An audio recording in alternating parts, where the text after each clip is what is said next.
Everyone, today we have a few things to talk about. Happy New Year's, first of all. I don't think I did a Christmas video, so Merry belated Christmas as well. Two updates. I already put it in the Facebook group, but I'm gonna say it anyway. I'm gonna read from the King James version now on, not from the NIV no more. So yeah, we're transitioning. So if you don't have a King James, then that's fine. You can still read from an NIV or an ESV. This is an ESV. It's wonderful. This one actually is really good. Systematic Theology Study Bible. It's really, you should get it. This is a King James Study Bible. $30, I think. It's not that bad for a study Bible, at least with this fine leather. So that's just fine leather. But we're gonna be reading. The videos are going to be a bit longer now. We're going to be including a bit more chapters and a bit more commentary on the chapters now. What else? Oh yeah, after we're done with Matthew and Exodus, I don't know if we'll be able to fit in John in between all of this, but if we are, then we'll go straight through John probably. John might not be a straight through though. John might be do that video, wait maybe like a week and do it again because I want to do John with my buddy John. But we're going to finish Exodus and Matthew before we start John. Since we haven't started John, we'll be doing Exodus and Matthew, and then we'll, go on from there. So we are going to be doing longer videos, more chapters, more reading, more time with God. I guess that's my New Year's resolution. I really didn't have a New Year's resolution, so my New Year's resolution is to do longer videos. If I'm gonna have tongue twisters in King James, it's gonna be horrible tongue twisters. So, yeah, we'll be doing Exodus chapter 11 through 17. So, starting on chapter 11, and I'll be each time we go to another chapter, I'll say whenever we're moving on to another chapter now, and in our notes as well. So, chapter 11 of Exodus. And the Lord said unto Moses, Yet will I bring one plague more upon Pharaoh and upon Egypt. Afterwards he will let you go hence. When he shall let you go, he shall surely thrust you out hence altogether. Speak now in the ears of the people, and let every man borrow of his neighbor, and every woman of her neighbor, jewels of silver and jewels of gold. And the Lord gave the people favor in the sight of the Egyptians. Moreover, the man Moses was very great in the land of Egypt, in the sight of Pharaoh's servants, and in the sight of the people. And Moses said, Thus saith the Lord, About midnight will I go out into the midst of Egypt, and all the firstborn in the land of Egypt shall die, from the firstborn of Pharaoh that sitteth upon his throne, even unto the firstborn of the maidservant that is behind the mill, and all the firstborn of beasts. And there shall be a great cry throughout all the land of Egypt, such that there was none like it, nor shall be like it any more. But against any of the children of Israel shall not a dog move his tongue against man or beast, that ye may know how that the Lord doth put a difference between the Egyptians and Israel. And all these thy servants shall come down unto me, and bow down themselves unto me, saying, Get thee out, and all the people that follow thee, and after that I will go out. And he went out from Pharaoh in a great anger. And the Lord said unto Moses, Pharaoh shall not hearken unto you, that my wonders may be multiplied in the land of Egypt. And Moses and Aaron did all these wonders before Pharaoh, and the Lord hardened Pharaoh's heart, so that he would not let the children of Israel go out of his land. Chapter 12, which is kind of long. And Aaron the Lord spake unto Moses and Aaron in the land of Egypt, saying, This month shall be unto you the beginning of months. It shall be the first month of the year to you. Speak ye unto all the congregation of Israel, saying, In the 10th day of this month they shall take to them every man a lamb, according to the house of their fathers, a lamb for an house. And if the household be too little for the lamb, let him and his neighbor next unto his house take it according to the number of the souls. Every man according to his eating shall make ye account for the lamb. Your lamb shall be without blemish, a male of the first year. Ye shall take it out from the sheep or from the goats. And ye shall keep it up until the 14th day of the same month. And the whole assembly of the congregation of Israel shall kill it in the evening. And they shall take of the blood, and strike it on the 2 side posts, and on the upper door post of the houses, wherein they shall eat it. And they shall eat the flesh in that night, roast with fire and unleavened bread, and with bitter herbs they shall eat it. Eat not of it raw, nor sodden at all with water, but roast with fire, his head with his legs, and with the putenance thereof. And ye shall let nothing of it remain until the morning, and that which remaineth of it until the morning ye shall burn with fire. And thus shall ye eat it, with your loins girded, your shoes on your feet, and your staff in your hand. And ye shall eat it in haste. It is the Lord's Passover. For I will pass through the land of Egypt this night, and will smite all the firstborn in the land of Egypt, both man and beast, and against all the gods of Egypt I will execute judgment. I am the Lord. And the blood shall be to you for a token upon the houses where ye are, and when I see the blood I will pass over you, and the plague shall not be upon you to destroy you, when I smite the land of Egypt. And this day shall be unto you for a memorial, and ye shall keep it a feast to the Lord throughout your generations. Ye shall keep it a feast by an ordinance forever. 7 days shall ye eat unleavened bread. Even the first day ye shall put away leaven out of your house, for whosoever eateth leavened bread from the first day until the 7th day, that soul shall be cut off from Israel. And in the first day there shall be an holy convocation, and in the 7th day there shall be an holy convocation to you. No manner of work shall be done in them, save that which every man must eat, that only may be done of you. And ye shall observe the feast of unleavened bread, for in this selfsame day have I brought your armies out of the land of Egypt. Therefore shall ye observe this day in your generations by an ordinance forever. In the first month, on the 14th day of the month at even, ye shall eat unleavened bread until the 21st day of the month at even. 7 days shall there be no leaven found in your houses, for whosoever eateth that which is leavened, even that soul shall be cut off from the congregation of Israel, whether he be a stranger or born in the land.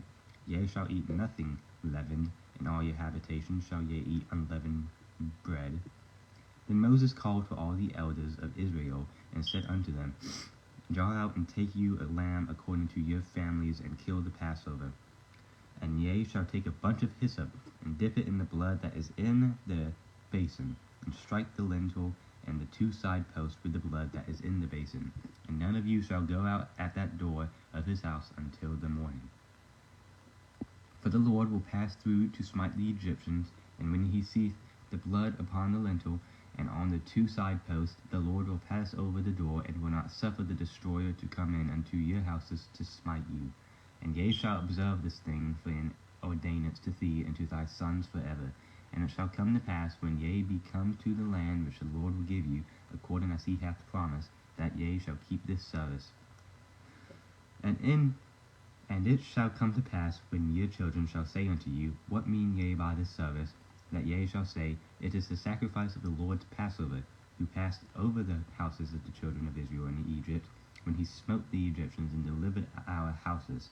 And the people bowed the head and worshipped. And the children of Israel went away and did as the Lord had commanded Moses and Aaron, so did they.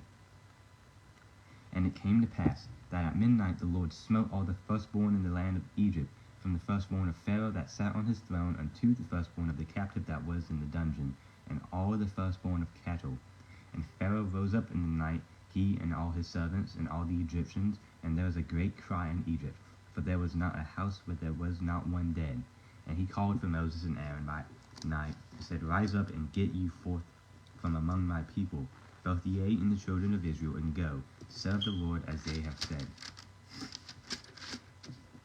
Also, take your flocks and your herds, and ye have said, and be gone, and bless me also.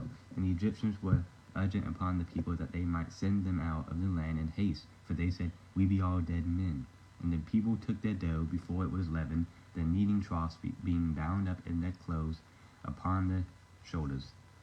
And the children of Israel did according to the word of Moses, and they borrowed of the Egyptian jewels, of silver and jewels, of gold and raiment.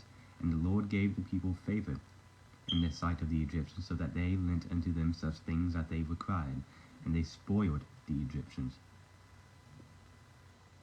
And the children of Israel journeyed from Ramesses to Succoth, about 600,000 on foot that were men, beside children. And a mixed multitude went up upon also with them, and flocks and herds, even very much cattle. And they baked unleavened cakes of the dough which they brought forth out of Egypt, for it was not leavened, because they were thrust out of Egypt, and could not tarry, neither had they prepared for themselves any victual. Now the sojourning of the children of Israel who dwelt in Egypt was 430 years. And it came to pass at the end of the 430 years, even the selfsame day, it came to pass that all the host of the Lord went out from the land of Egypt. It is a night to be much observed unto the Lord for bringing them out from the land of Egypt. This is that night of the Lord to be observed of all the children of Israel in their generations. And the Lord said unto Moses and Aaron, This is the ordinance of the Passover. There shall no stranger eat thereof. But every man's servant that is brought from money, when thou hast circumcised him, then shall he eat thereof. A foreigner and an hired servant shall not eat thereof. In one house shall it be eaten. Thou shalt not carry forth out of the flesh abroad out of the house, neither shall ye break a bone thereof. All the congregation of Israel shall keep it. And when a stranger shall sojourn with thee, and will keep the Passover to the Lord, let all his males be circumcised, and then let him come near and keep it. And he shall be as one that is born in the land, for no uncircumcised person shall eat thereof. One law shall be to him that is home born, and unto the stranger that sojourneth among you. Thus did all the children of Israel. As the Lord commanded Moses and Aaron, so did they. And it came to pass the selfsame day that the Lord did bring the children of Israel out of the land of Egypt by their armies. And the Lord spake unto Moses, saying, Sanctify unto me all the firstborn. Oh, we're on chapter 13. We'll start on chapter 13. Excuse me. And the Lord spake unto Moses, saying, Sanctify unto me all the firstborn, whosoever opened the womb among the children of Israel, both of man and of beast, it is mine. And Moses said unto the people, Remember this day in which ye came out from Egypt, out of the house of bondage, for by strength of hand the Lord brought you out from this place. There shall no leavened bread be eaten. This day came ye out in the month Abib, which is... Abib is a Canaanite month, I'm pretty sure. Probably April. We'll keep going now. And it shall be when the Lord shall bring thee into the land of the Canaanites, and the Hittites, and the Amorites, and the Hivites, and the Jebusites, which he sware unto thy fathers to give thee, a land flowing with milk and honey, that thou shalt keep this service in this month.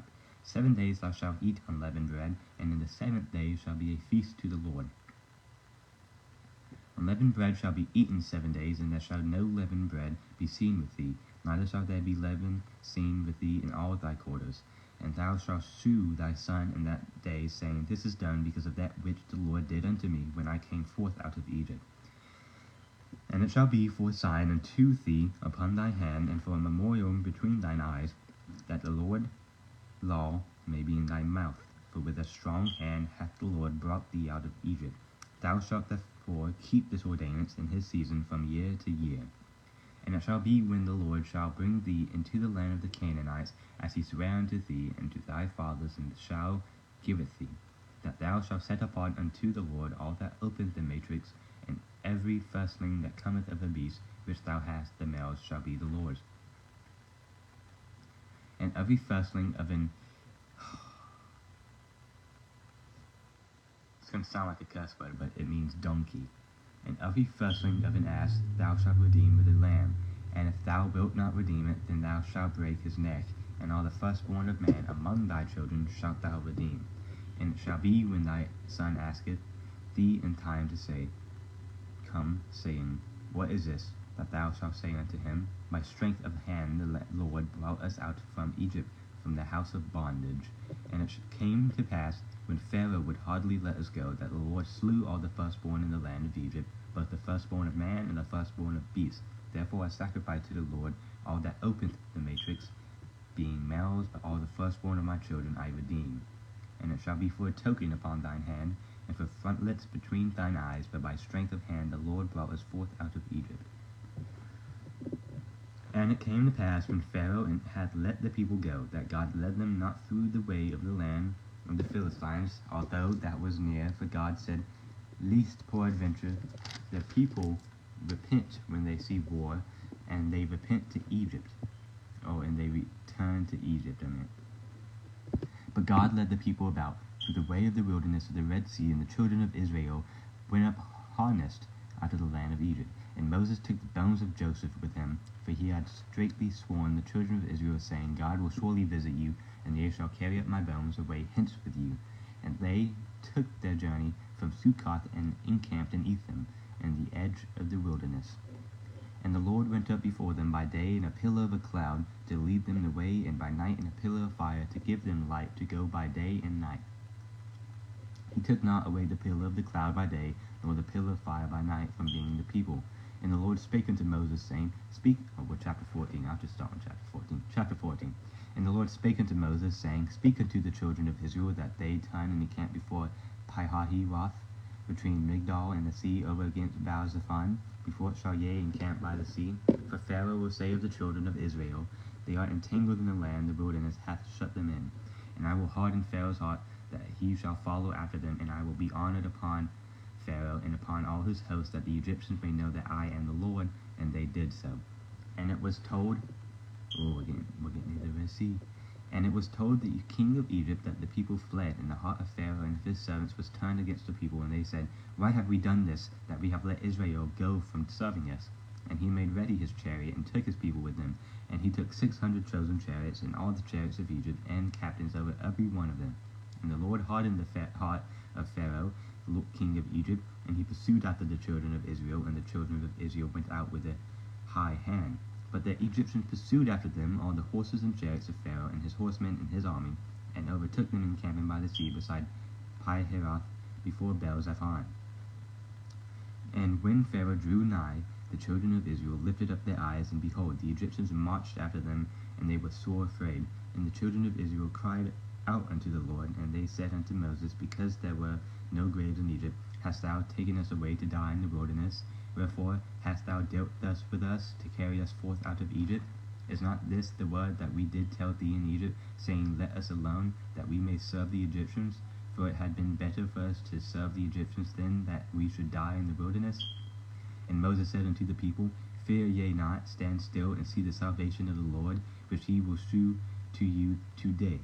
For the Egyptians whom ye have seen today, ye shall see them again no more forever. The Lord shall fight for you, and ye shall hold your peace. And the Lord said unto Moses, Wherefore criest thou unto me? Speak unto the children of Israel, that they go forward. But lift thou up thy rod, and stretch out thine hand over the sea, and divide it. And the children of Israel shall go on dry ground through the midst of the sea. And behold, I will harden the hearts of the Egyptians, and they shall follow them. And I will get my honor upon Pharaoh, and upon all his hosts, upon his chariots, and upon his horsemen. And the Egyptians shall know that I am the Lord, when I have gotten me honor upon Pharaoh, upon his chariots, and upon his horsemen. And the angel of God, which went before the camp of Israel, removed and went behind them, and the pillar of the cloud went from before their face, and stood behind them. And it came between the camp of the Egyptians and the camp of Israel, and it was a cloud and darkness to them, but it gave light by night to these, so that the one came not near the other all the night. And Moses stretched out his hand over the sea, and the Lord caused the sea to go back by a strong east wind all that night, and made the sea dry land, and the waters were divided. And the children of Israel went into the midst of the sea upon the dry ground, and the waters were as a wall unto them on their right hand and on their left. And the Egyptians pursued and went in after them to the midst of the sea, even all Pharaoh's horses, his chariots, and his horsemen. And it came to pass that in the morning watch the Lord looked unto the host of the Egyptians through the pillar of fire and of the cloud, and troubled the host of the Egyptians, and took off the chariot wheels, and they drave them heavily, so that the Egyptians said, Let us flee from the face of Israel, for the Lord fighteth for them against the Egyptians. And the Lord said unto Moses, Stretch out thine hand over the sea, that thy waters may come up again upon the Egyptians, upon the chariots, and upon the horsemen. And Moses stretched forth his hand over the sea, and the sea returned to his strength when the morning appeared, and the Egyptians fled against it. And the Lord overthrew the Egyptians in the midst of the sea. And the waters returned, and covered the chariots and the horsemen, and all the host of Pharaoh that came into the sea after them. There remained not so much as one of them. But the children of Israel walked upon dry land in the midst of the sea, and the waters were a wall unto them on the right hand and on the left. Thus the Lord saved Israel that day out of the hand of the Egyptians. And Israel saw that the Egyptians dead upon the sea shore. And Israel saw that great work which the Lord did upon the Egyptians, and the people feared the Lord, and believed the Lord and his servant Moses. Chapter 15. Then sang Moses and the children of Israel this song unto the Lord, and spake, saying, I will sing unto the Lord, for he hath triumphed gloriously. The horse and his rider hath he thrown into the sea. The Lord is my strength and song, and he is become my salvation. He is my God, and I will prepare him an habitation, my father's God, and I will exalt him. The Lord is a man of war, the Lord is his name. Pharaoh's chariots and his host hath he cast into the sea. His chosen captains also are drowned in the Red Sea. The depths have covered them, they sink into the bottom as a stone.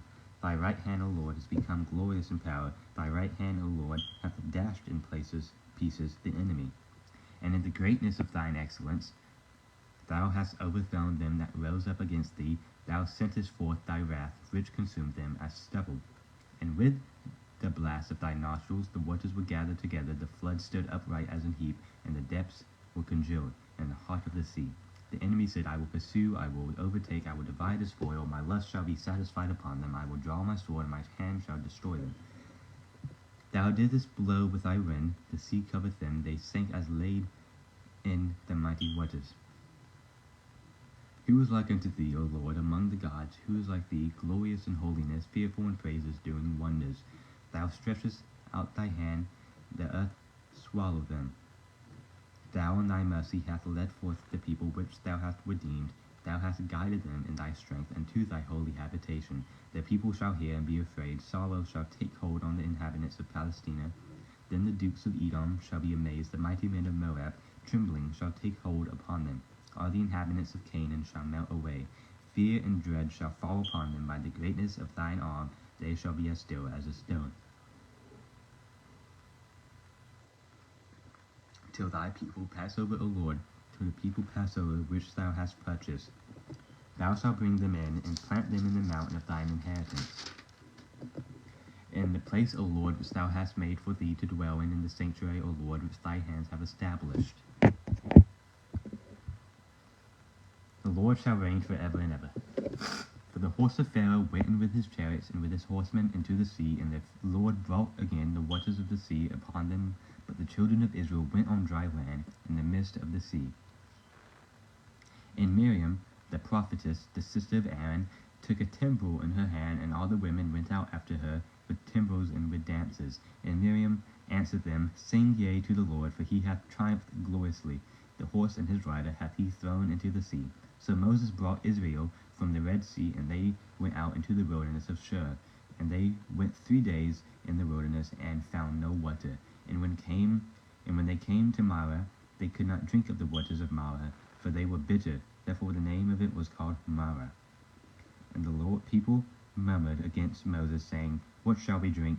And he cried unto the Lord, and the Lord shewed him a tree, which when he had cast into the waters were made sweet. There he made for them a statute and an ordinance, and there he proved them. And said, If thou wilt diligently hearken to the voice of the Lord thy God, and wilt do that which is right in his sight, and wilt give ear to his commandments, and keep all his statutes, I will put none of these diseases upon thee, which I have brought upon the Egyptians, for I am the Lord that healeth thee. And they came to Elim, where were 12 wells of water, and 70 palm trees, and they encamped there by the waters. Chapter 16. And they took their journey from Elim, and all the congregation of the children of Israel came unto the wilderness of Sin, which is between Elim and Sinai, on the 15th day of the 2nd month after their departing out of the land of Egypt. And the whole congregation of the children of Israel murmured against Moses and Aaron in the wilderness. And the children of Israel said unto them, Would to God we had died by the hand of the Lord in the land of Egypt, when we sat by the flesh pots, and when we did eat bread to the full, for ye have brought us forth into the wilderness to kill this whole assembly with hunger. Then said the Lord unto Moses, Behold, I will rain bread from heaven for you, and the people shall go out and gather a certain rate every day, that I may prove them whether they will walk in my law or no. And it shall come to pass that on the 6th day they shall prepare that which they bring in, and it shall be twice as much as they gather daily. And Moses and Aaron said unto all the children of Israel, At even then ye shall know that the Lord hath brought you out from the land of Egypt. And in the morning then ye shall see the glory of the Lord, for that he heareth your murmurings against the Lord. And what are we, that ye murmur against us? And Moses said, This shall be, when the Lord shall give you in the evening flesh to eat, and in the morning bread to the full, for that the Lord heareth your murmurings which ye murmur against him. And what are we? Your murmurings are not against us, but against the Lord. And Moses spake unto Aaron, Say unto all the congregation of the children of Israel, Come near before the Lord, for he hath heard your murmurings. And it came to pass, as Aaron spake unto the whole congregation of the children of Israel, that they looked toward the wilderness, and behold, the glory of the Lord appeared in the cloud. The Lord spake unto Moses, saying, I have heard the murmurings of the children of Israel. Speak unto them, saying, At even ye shall eat flesh, and in the morning ye shall be filled with bread, and ye shall know that I am the Lord your God. And it came to pass that at even the quails came upon and covered the camp, and in the morning the dew lay round about the host. And when the dew that lay was gone up, behold, upon the face of the wilderness there lay a small round thing, as small as the hoar frost on the ground.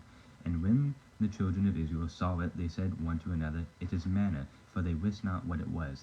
And Moses said unto them, This is the bread which the Lord hath given you to eat. This is the thing which the Lord hath commanded. Gather of it every man according to his eating, an omer for every man according to the number of your persons. Take ye every man for them which are in his tents.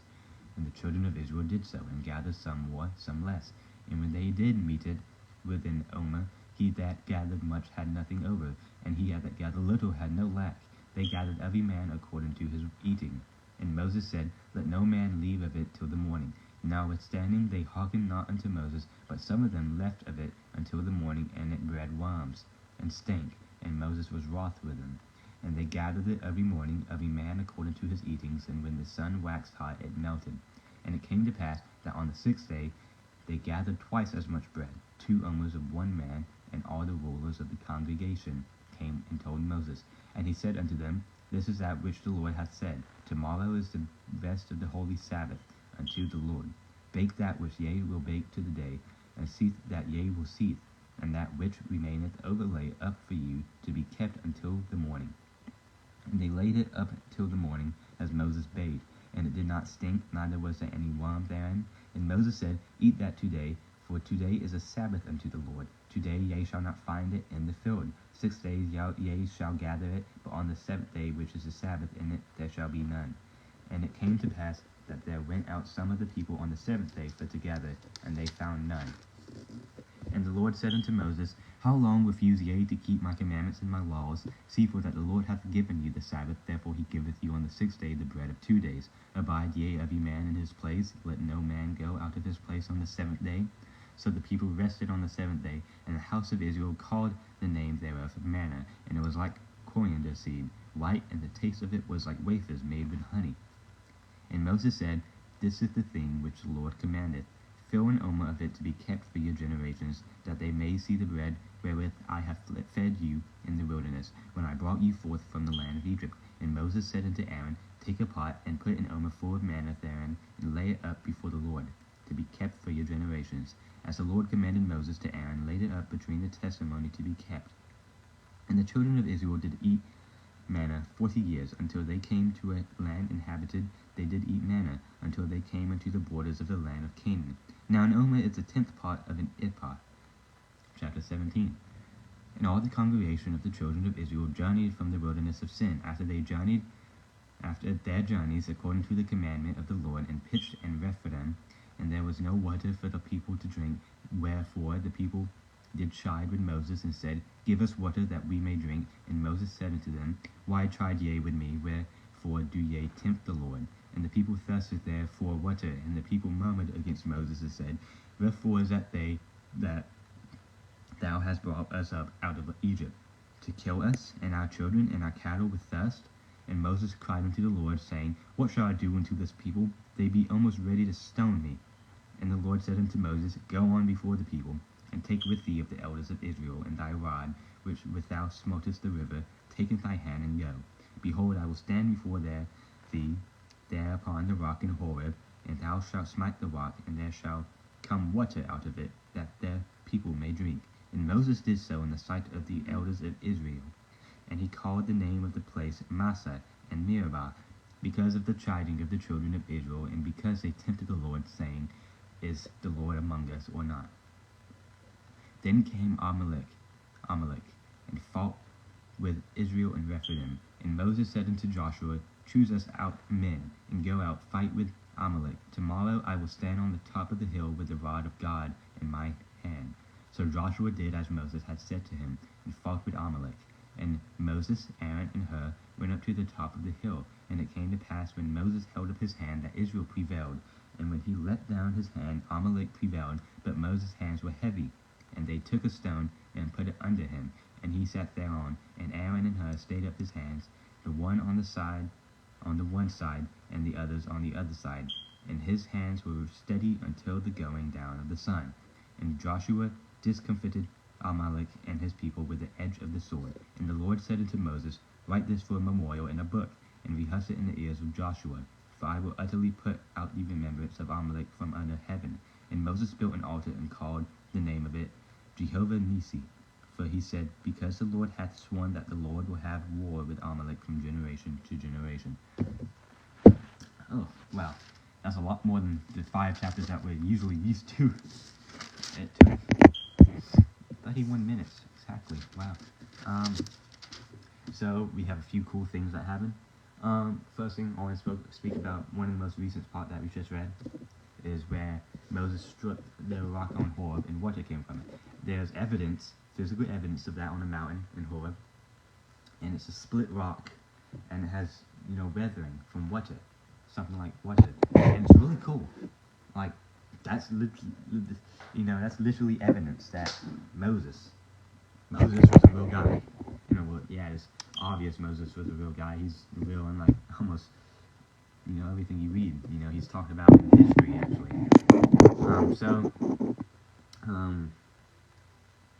As usual, we have notes, and today it's a lot of notes.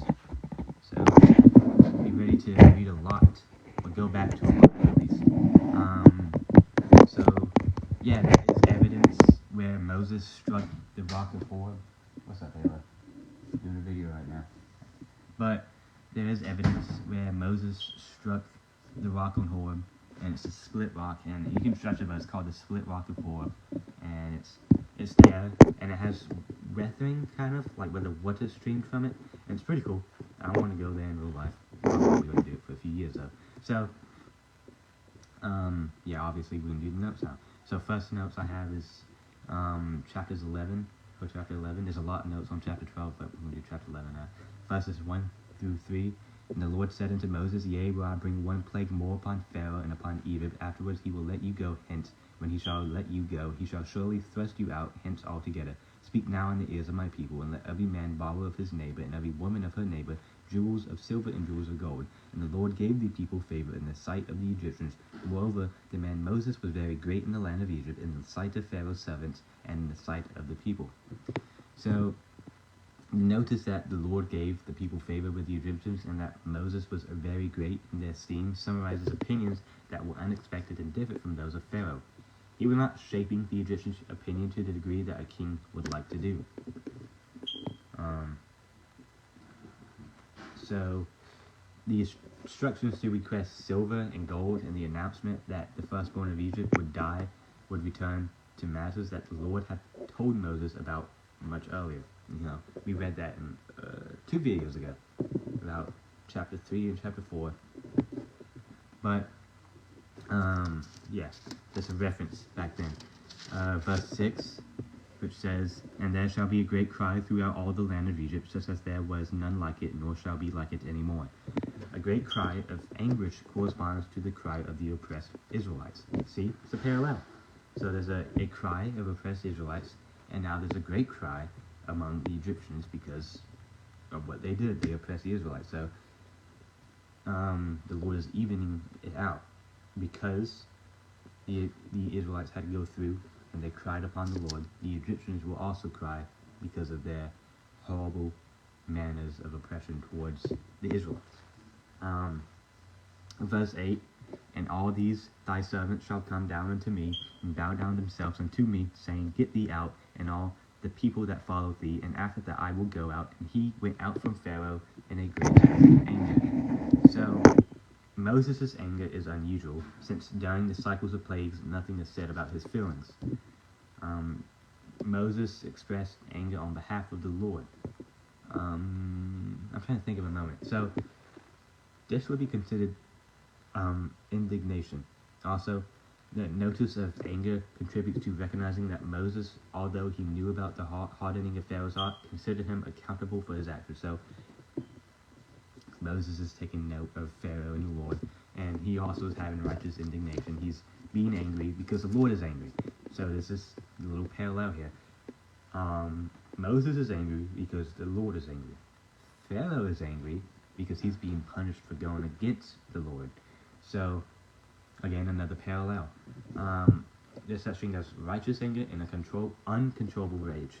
For example, in chapter 2 of John, I think, Jesus drives people out the temple with a whip and flips over tables. That is righteous indignation. That means it is all right to do it. You got to be careful whenever you use righteous indignation, by the way. It's not something you should abuse. But he did that because they were disobeying the Lord. They were disobeying him. So he was right to flip tables and drive people out with a whip. What wouldn't be right is if a man came into the temple and started beating everyone relentlessly, beating them until they died. That would be uncontrollable rage, and a man shouldn't do that. So, if Jesus didn't do that, it shows his divine nature and his self-control. Jesus has wonderful self-control, man. With how everyone, I've been watching The Chosen, and it makes me, like, there was this part in The Chosen, you know the part it's recorded in Matthew and Mark, where Jesus is teaching in Galilee, maybe, and these guys lower a man on the mat, a paralytic on the mat, down to Jesus. Jesus heals him, and this Pharisee in The Chosen, his name is Shemuel, starts just shouting at Jesus, and Jesus just looked at him and read his thoughts. That's where he reads his thoughts, by the way. And so Jesus had amazing patience there. So I mean, Shemuel kept yelling at him like, "Who are you? Who authority do you have? Who teacher let you do this?" Well, you know, he's God. He has authority anywhere he wants to go. So I wouldn't argue with it, especially since we know he's God. We wouldn't want to argue with him. Shemuel, though, had a hardened heart like Pharaoh. But now we're moving to chapter 12 through 13. These chapters are arranged topically in a way that intersperses long sections of instruction with short sections that describe events taking place with earlier plagues. The report of the plague follows immediately after its announcement. Not so with the 10th instructions to Moses and Aaron, and then to the Israelites about how to observe the Lord's Passover. Postpone the report of the plagues enactment. The report of the Exodus is followed by further instructions for future celebrations and a short summary of the first Passover observance and the Exodus. Another section of instructions for the future follows. It involves dedication of the firstborn and observing the feast of unleavened bread before the account returns to the unfolding events of the Exodus. So that's what we're reading about. We're going over in chapter 12 and 13. So we'll be reading verse 2 of chapter 12. This month shall be unto you the beginning of months. It shall be the first month of the year to you. Because of what the Lord was about to do in the current month, the Israelites were to consider it the first month of the year, the beginning of months. The Canaanite name was Abib, and its Babylonian name was Nisan. This lunar month overlapped with portions of the solar months of March and April. Yeah, it was April. Verse 3, Speak ye unto all the congregation of Israel, saying, In the 10th day of this month they shall take to them of a man a lamb according to the house of Egypt, according to the house of their fathers, a lamb for an house. I accidentally read that wrong. Yeah. So, to select a lamb 4 days in advance would give opportunity to observe it for defects. That's why they did it for a few days. Verses 11 through 14. And thus shall ye eat it, with your loins girded, your shoes on your feet, and your staff in your hand. And ye shall eat it in haste. It is the Lord's Passover. For I will pass through the land of Egypt this night, and will smite all the firstborn in the land of Egypt, both man and beast, and against all the gods of Egypt. I will execute judgment, I am the Lord. And the blood shall be to you for a token upon the houses where ye are, and when I see the blood, I will pass over you, and the plague shall not be upon you to destroy you, when I smite the land of Egypt. And this day shall be unto you for a memorial, and ye shall keep it a feast to the Lord throughout your generations. Ye shall keep it a ye shall keep it a feast by an ordained special. Excuse me, I have a little tongue twister there. So,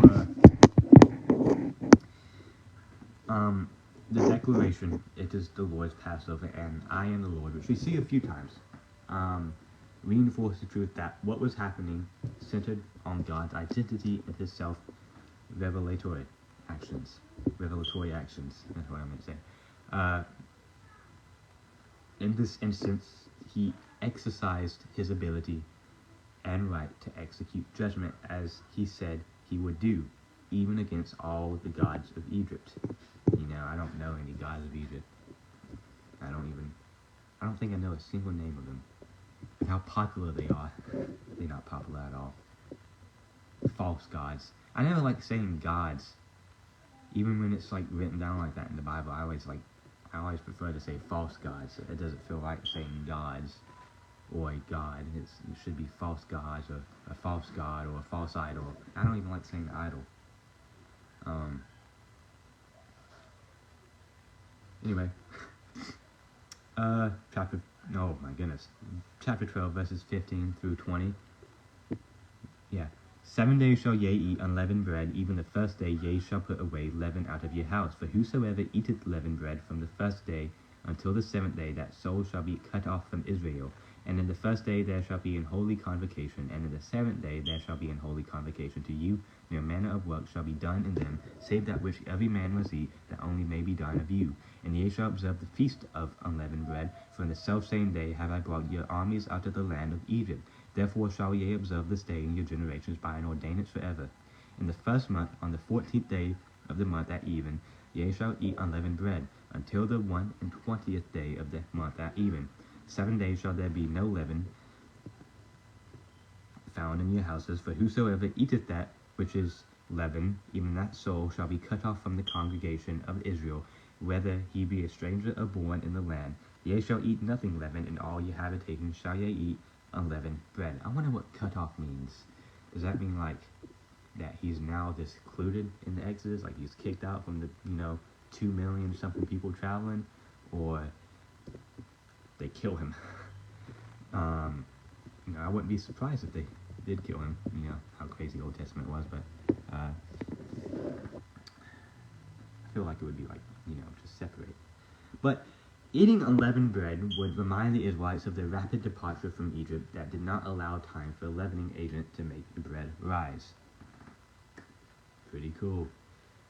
Verses 21 through 22. Then Moses called for all the elders of Israel and said unto them, Draw out and take you a lamb according to your families, and kill the Passover, and ye shall take a bunch of hyssop, and dip it in the blood that is in the basin, and strike the lintel and the 2 side posts with the blood that is in the basin, and none of you shall go out at that door of his house until the morning. Hyssop was like an herb. It was like a bush, and it would be used in a cleansing ritual, by the way. But the instructions were summarized for the elders, who would pass the instructions on to the rest of the Israelites. Yeah. And yeah, like I said, hyssop would be used in cleansing rituals. I want to like the spices that were given to Jesus. I want to get some myself and look at them, because they do have a. I know we talked about it in Matthew, but they have meaning behind them. Like it was hyssop, frankincense. Was it wildwood? Lentil? No. What was it? Lennon? Was it Lennon Club? No, definitely not. It was hyssop, frankincense, and I want to say wormwood. I'm not sure. I might be wrong. Who knows? But verse 23. This one's interesting. For the Lord will pass through to smite the Egyptians, and when he seeth the blood upon the lintel and on the 2 side posts, the Lord will pass over the door, and will not suffer the destroyer to come in unto your houses to smite you. So the destroyer, also you probably hear him be called the angel of death. Yeah, angel of death, the destroyer, same guy. But the descriptions of the death of the firstborn say nothing more about the destroyer, nor do they indicate how the humans or animals die. A lot, if you had ever seen the movie, what was it called? The Prince of Egypt. It's about all this, actually, that we're reading right now. it's like a light that passed, and like a light went under the doors, and you can hear people crying and screaming whenever it came. That's how it was pictured in The Prince of Egypt, and I've seen it somewhere else where the angels just swooped through the windows, and it was crazy. You know, either way, we don't know. But the depictions of it, cool still, most of the time. But the Lord's sovereign activity was the issue, and he presented himself. Wait, what? Yeah, the Lord's sovereign activity was the issue, and he presented himself as bringing about the death. He also referred to the plague as destroying in an expression that uses a Hebrew word closely related to the one here translated destroyer. It's not Abaddon, is it? I know Abaddon, that's talked about in Isaiah. I think it means the destroyer as well. Might be wrong. I do have my concordance over there. I could go check, but I don't want to.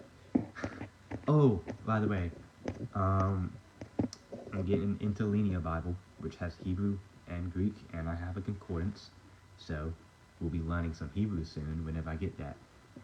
Pretty interesting. That'll be fun. So, verses 29 through 30, by the way. And it came to pass that at midnight the Lord smote all the firstborn in the land of Egypt, from the firstborn of Pharaoh that sat on his throne unto the firstborn of the captive that was in the dungeon, and all the firstborn of cattle. And Pharaoh rose up in the night, he and all his servants and all the Egyptians, and there was a great cry in Egypt, for there was not a house where there was not one dead. The captive that was in the dungeon was a person opposite Pharaoh in his social standing. Mention of both extremes encompassed all people in between. So pretty much Lord was being fair. He wasn't going to just strike the rich people and the officials. He was going to strike all people in Egypt that didn't put the lamb's blood on the door. Yeah. Also, never mind. We'll talk about that later whenever we get to it. Verses 31 through 32. And he called for Moses and Aaron by night, and said, Rise up, and get you forth from among my people, both ye and the children of Israel, and go serve the Lord as ye have said. Also, take your flocks and your herds, as ye have said, and be gone, and bless me also. Pharaoh had one last encounter with Moses and Aaron. He had declared that Moses would die if they met again, but he could not keep that resolve. Instead, he capitulated and gave unconditional release of all the Israelites to go and worship, but he himself made no mention of worshiping the Lord.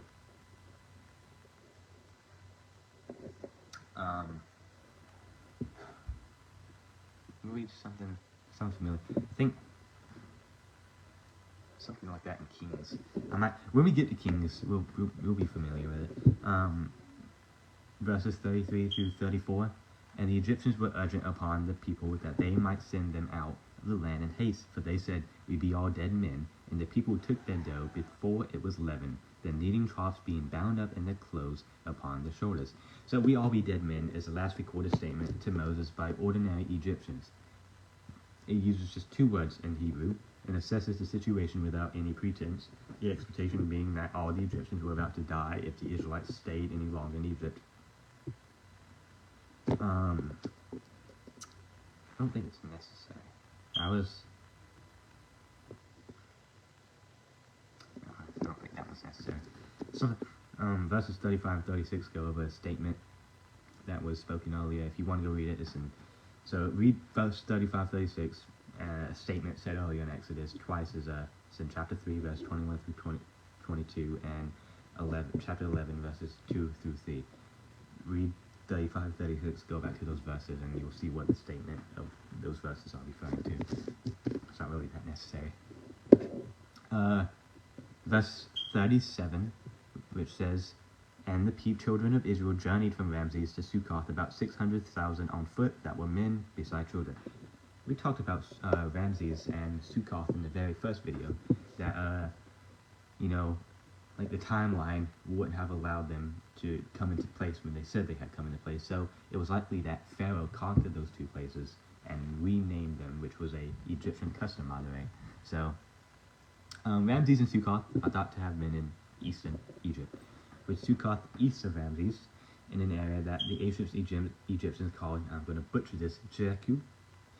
This was at the eastern end of the Wadi Tumilat, and contained fortifications because the area was a trade route with access to the Sinai Peninsula trade route.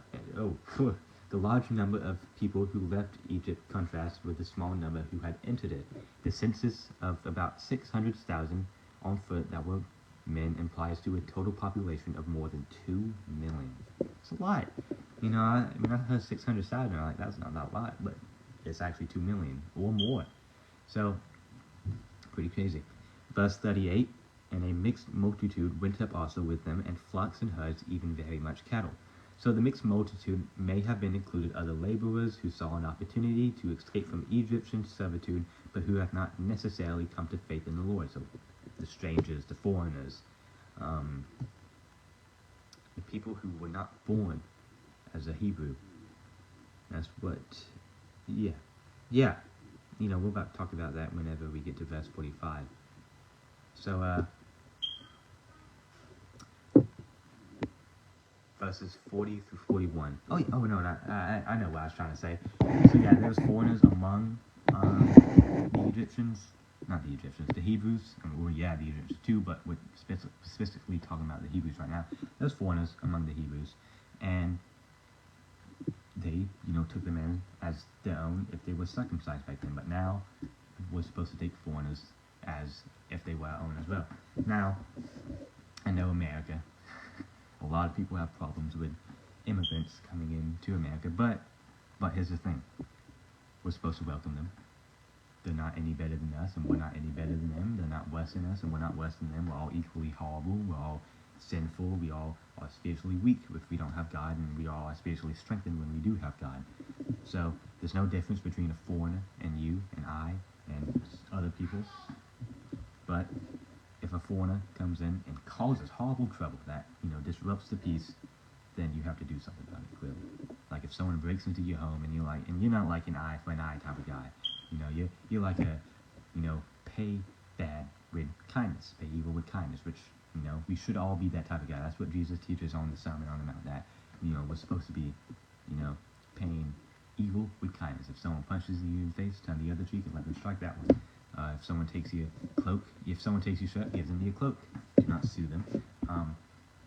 But clearly, if a foreigner comes in and causes horrible trouble, and I don't mean just going around lying to people or robbing a bank. That's not really that bad of a trouble. I mean, robbing a bank is, you know, kind of medium, but goes around killing people. Yeah, of course, do something about it. But if foreigners just coming in, welcome them. It's kind of rude not to, and that's because God, he let foreigners everywhere. He let foreigners among his people as long as they were circumcised. And even after that, he let the Gentiles be part of the covenant, which they were already part of the covenant, it's just that they weren't recognized as part of the covenant. You know? So, welcome foreigners. Verses 40 through 41. Now the sojourning of the children of Israel who dwelt, I don't know if I'm saying if it's pronounced sojourning or sojourning. It sounds better sojourning, but I'll just check after. I'll go on like Google and see how it's pronounced. But now the sojourning of the children of Israel who dwelt in Egypt was 430 years. And it came to pass at the end of the 430 years, even the selfsame day, it came to pass that all the host of the Lord went out from the land of Egypt. So, starting from 966 BC, when Solomon began to build the Lord's temple and adding 480 years, yields 1446 BC. For the date of the Exodus, adding 430 years to that brings Jacob to Egypt in 1876 BC. During the Egyptian Middle Kingdom era. History. We talked about that earlier, and on the first video we talked about all that timeline stuff. Very confusing, by the way, but luckily I have this.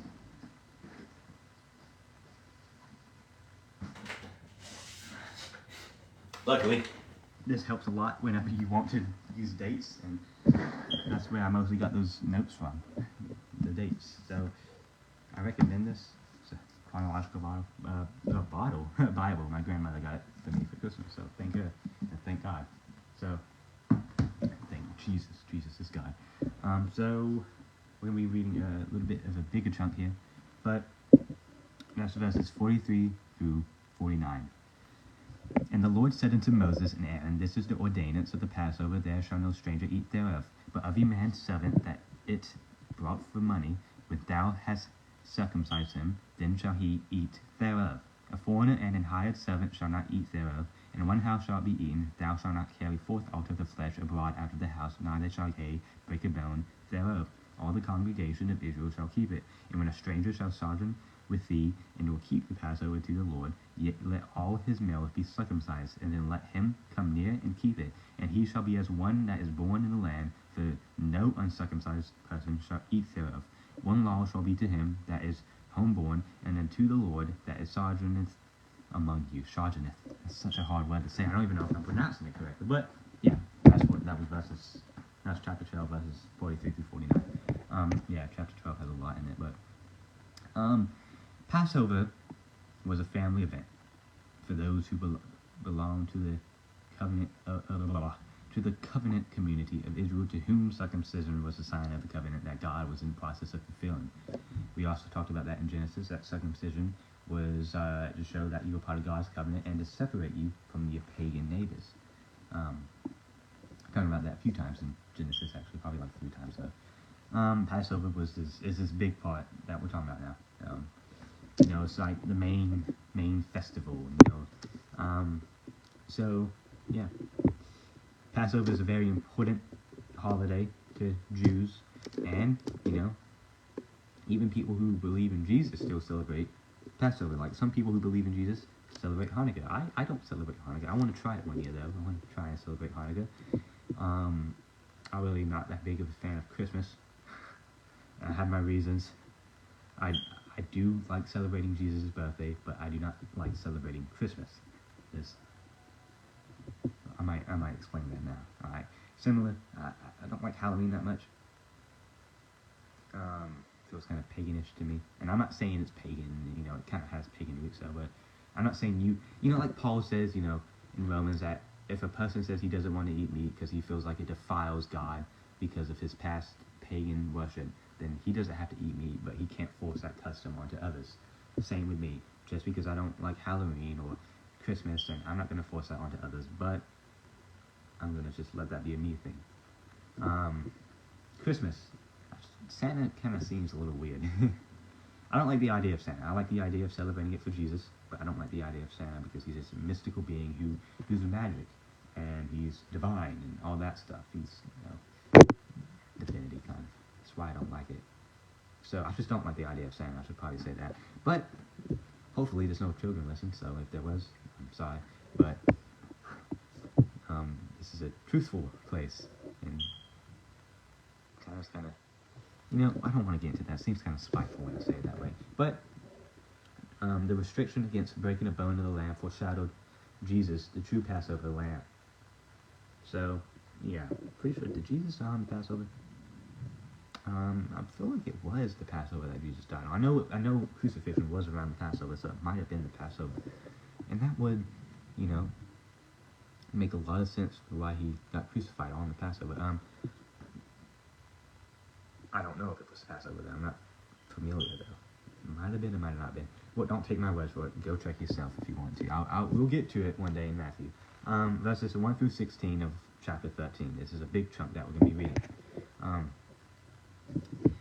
And the Lord spake unto Moses, saying, Sanctify unto me all the firstborn, whosoever opened the womb among the children of Israel, both of man and of beast, it is mine. And Moses said unto the people, Remember this day in which ye came out from Egypt out of the house of bondage, for by strength of hand the Lord brought you out from this place. There shall no leavened bread be eaten. This day came ye out in the mouth Abib, out in the month Abib. I said mouth, I meant to say month Abib. And it shall be when the Lord shall bring thee into the land of the Canaanites, and the Hittites, and the Amorites, and the Hivites, and the Jebusites, which he sware unto thy fathers to give thee, a land flowing with milk and honey, that thou shalt keep this service in this month. It's not a good time to be getting hiccups. 7 days thou shalt eat unleavened bread, and in the 7th day shall be a feast to the Lord.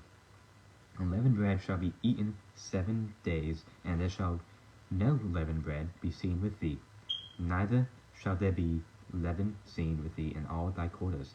And thou shalt shew thy son in that day, saying, This is done because of that which the Lord did unto me when I came forth out of Egypt. For it shall be for a sign unto thee upon thine hand, and for a memorial between thine eyes, that the Lord's law may be in thy mouth. For with a strong hand hath the Lord brought thee out of Egypt. Now when it's time to say mouth, I say mouth instead. Oopsies. Thou shalt therefore keep this ordinance in his season from year to year. Oh, we're reading all the way to verse 16. I said verse 13. Well, we'll keep going now. And it shall be when the Lord shall bring thee into the land of the Canaanites, as he sware unto thee and to thy father, and shall give it thee, that thou shalt set apart unto the Lord all that open the matrix, and every firstling that cometh of a beast which thou hast, the male shall be the Lord's, and every firstling of an ass thou shalt redeem with a lamb. And if thou wilt not redeem it, then thou shalt break his neck, and all the firstborn of man among thy children shalt thou redeem. And it shall be when thy son asketh thee in time to come, saying, What is this? That thou shalt say unto him, By strength of hand the Lord brought us out from Egypt, from the house of bondage. And it came to pass, when Pharaoh would hardly let us go, that the Lord slew all the firstborn in the land of Egypt, both the firstborn of man and the firstborn of beast. Therefore I sacrifice to the Lord all that openeth the matrix, being males, but all the firstborn of my children I redeem. And it shall be for a token upon thine hand, and for frontlets between thy eyes, for by strength of hand the Lord brought us forth out of Egypt. I might have to clarify a lot. When I say ass, I'm talking about donkey. Alright, not talking about the butt, I'm talking about the donkey. In addition to having the Passover feast and feast of unleavened bread, the Israelites would memorialize what the Lord had done for them when they set apart or consecrated the firstborn males of both humans and animals. In future years, the Israelites were to reenact certain events of the Exodus. They would eat a meal like the last one in Egypt, and they would eat unleavened bread as they had done in the early days of their journey out of Egypt. Because the Lord had distinguished and redeemed Israel, his firstborn, they would redeem their firstborn sons. I went to this Bible museum the other day, and we sat down and ate, a dinner like you would eat on the Passover, or unleavened bread, or whatever it's called. I was trying to do the little thing, but anyway, we got tortilla, thingies, tortilla things. Not. I don't think it was literal unleavened bread. I want to eat unleavened bread. Whenever I can get that from, though, I probably can bake it. But yeah. The significance of Israel's firstborn sons and animals was tied to what the Lord had done and said, rather than to anything special about them. Also, the theme of God's strong hand comes up repeatedly in instructions about the celebration, and uses form of the Hebrew word for strong or strength that describes the hardening of Pharaoh's heart by strengthening his resolve and making him more firmly determined. On the groups in Canaan that the Israelites would drive out, we will be reading about those in Deuteronomy. So when we get to Deuteronomy, we'll be talking about the groups of Canaan, the Hivites, Hittites, Amorites, and Jebusites. When it says that the Lord's law may be in thy mouth, emphasizes that the Israelites would accept, meditate on, and do what the Lord prescribed. The effects of what the Lord had done should be as great as if it all were displayed on each person's hand, easy for the person to see, and forehead, easy for others to see. When that was the case, the individual would readily speak of what the Lord had done, meditate on it, and act accordingly. The command, thou shalt set apart unto the Lord, uses a verb that refers elsewhere to transferring property. It is not normally used to describe offerings to the Lord. It is used in Exodus, in this chapter, on verse 12, pass something over to, convey over to. It recalls it used in describing the actions of the Lord who passed through Egypt. What he had done must shape what his people would do. Redemption brought an animal or person back into its original or ordinary use. Donkeys cannot be sacrificed, so the donkey firstborn should be redeemed for normal use by giving a sheep or goat in its place. A human firstborn must be redeemed.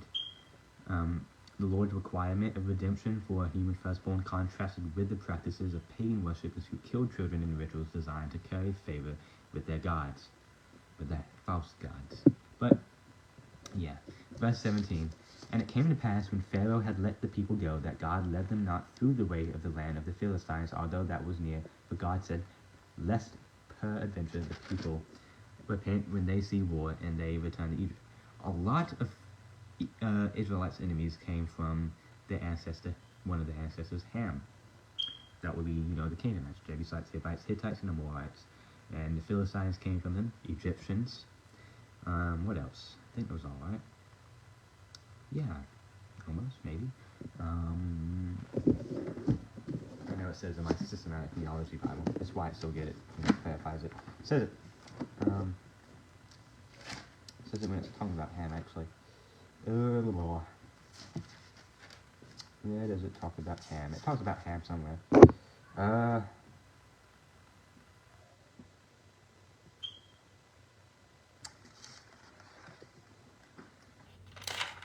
Did I skip it?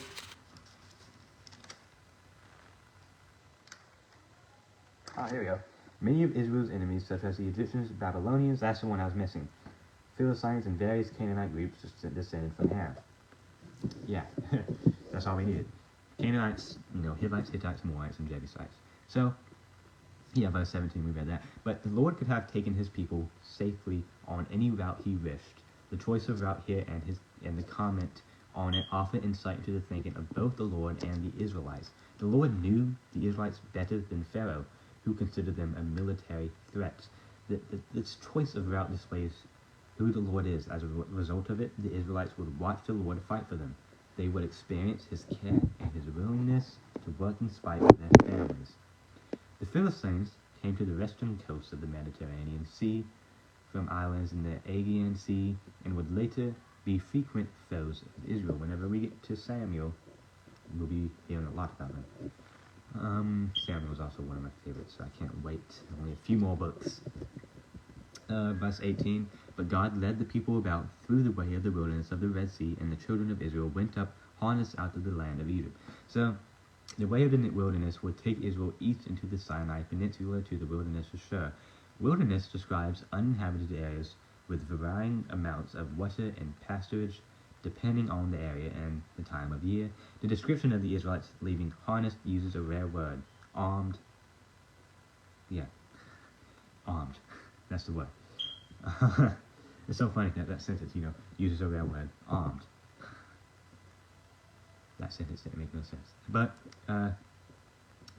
verse 19, which we're going to be very familiar with.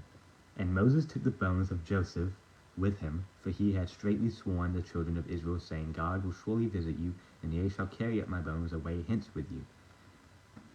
So, if you remember, Joseph and God talked about how Joseph's bones will be carried out of Egypt one day. And this is that fulfilled. That prophecy, that promise is fulfilled. And so, yeah, God was doing exactly what Joseph has said he would do. Go read Genesis 50, 50, verses 24 and 25, if you want to hear about that. Yeah, so, as we see, God fulfills his promise. He led the Israelites out of Egypt, like he promised 400 years ago to, or a few hundred years ago, to Abraham. Whenever the fiery pot, flew over Abraham, whenever that dark shadow shrouded over him, and he went into a dream, that's whenever God told him that his people would be led out from their oppressors. If you remember that, awesome sauce. If you don't remember that, that's fine. I don't even remember some scriptures. But, verse 20 through 22, verse 13, it says, And they took their journey from Succoth and encamped in Etham in the edge of the wilderness. And the Lord went out before them by day in a pillar of a cloud, and to lead them the way, and by night in a pillar of fire, to give them light to go by day and night. He took not away the pillar of the cloud by day, nor the pillar of fire by night, from before the people. So the Lord signified his presence with the Israelites by means of a pillar of a cloud and a pillar of fire. Even other peoples heard about it. We'll be reading about when other people hear about it in Numbers. So that would be, a few months away. But we'll be going on to chapter 14 now. Verses 1 through 2. And the Lord spake unto Moses, saying, Speak unto the children of Israel, that they return and encamp before Pi-haroth, between Migdol and the sea, over against Baal-zephon, before Sharyeh, encamped by the sea. As we read King James, we're going to get more fluent in the King James language of Old English. The Lord led the Israelites to where they could be trapped between the sea and the Egyptian army. The name Pi-haroth may mean mouth of the canal. The remnants of an ancient canal had been found east of Wadi Tumilat, a route into the Sinai Peninsula. We talked about Wadi Tumilat earlier. Migdal means tower or watchtower. I'm pretty sure we talked about Migdal before, actually. But Baal-Zephon, Lord of the North, which that's what Baal-Zephon means, Lord of the North, incorporates the name of a Canaanite god important to seafarers. Pretty sure that would be Baal. We talk about Baal whenever we did Lamentations, and we'll be talking about Baal a lot whenever we get the Kings and Chronicles and a few of the prophets. So, verse 4, which says, "And I will harden Pharaoh's heart, that he shall follow after them, and I will be honored upon Pharaoh and upon all his host, that the Egyptians may know that I am the Lord," and they did so. The Hebrew word translated honored, related to the idea of being heavy, is related to one of the words describing Pharaoh's hardened heart. The Lord would receive glory from Pharaoh's refusal to give glory. Pretty awesome. You know, like, it's like, what is that one? It's like reverse psychology, pretty much. Like, I'm not going to give you glory, but by not giving him glory, he's giving glory to God. Wow. Anyway, verse 5, "And it was told the king of Egypt that the people fled, and the heart of Pharaoh and of his servants was turned against the people, and they said, Why have we done this, that we have let Israel go from serving us?" Excuse me. When I talk a lot, I start yawning. The Israelites' actions appeared to evidence fear, which fit the Egyptian opinion of them better than the triumph describing in verse 8. The word translated fled indicates that they had cleared out entirely, as did Moses after killing the Egyptian. It is typically, oh my goodness, voice crack, used to people who were immigrating in order to escape the reach of a powerful person. The Egyptians began to focus on their loss. We have let Israel go from serving us, plus the change in the situation of the Israelites. Verse 6 through 7, which says, "And he made ready his chariot and took his people with him, and he took 600 chosen chariots and all the chariots of Egypt and captains over every one of them." Fun fact, if you go to the Red Sea, which is also called the Sea of Reeds, it's called the Sea of Reeds, you know, primarily the Sea of Reeds, but it was translated to the Red Sea. If you go to the Red Sea, or Sea of Reeds, you can find broken chariots under the waters, like you can find the split rock of Horeb on Horeb. So, to people on foot, chariots and horses would have seemed as terrifying as armored tanks. Egypt took pride in its chariots, portraying them in an art meant to display Egyptian power. And while they did take pride, it was ultimately destroyed, the Red Sea closing in on them.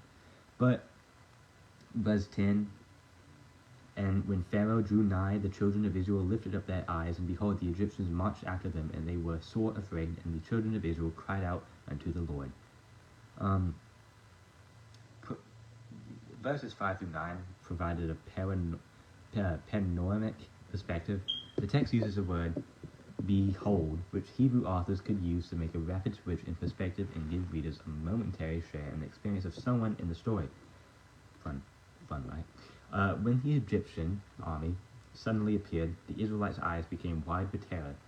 There were the Egyptians, a lot of them, on ferries and stuff. Excuse me,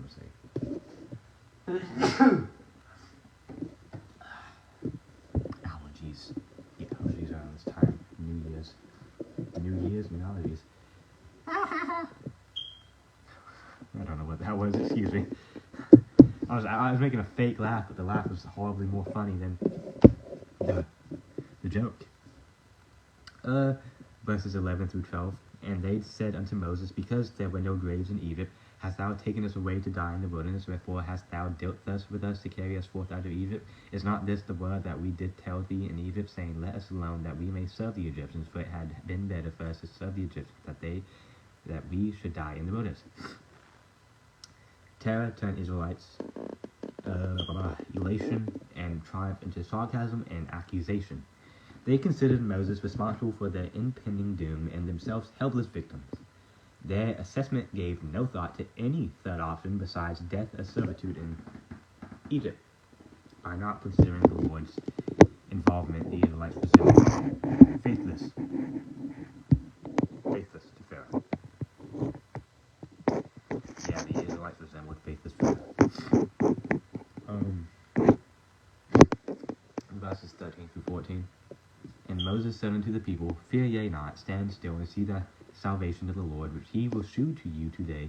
For the Egyptians whom ye have seen today, ye shall see them again no more forever. The Lord shall fight for you, and ye shall hold your peace. The command, Fear ye not, given as a word from the Lord to his people, or an affirmation of confidence between battle, has many parallels. Come on. Numbers, Deuteronomy, Joshua, 2nd Chronicles, Nehemiah, many parallels. But Moses gave no defense of himself, but focused instead on what the Lord would accomplish. The word salvation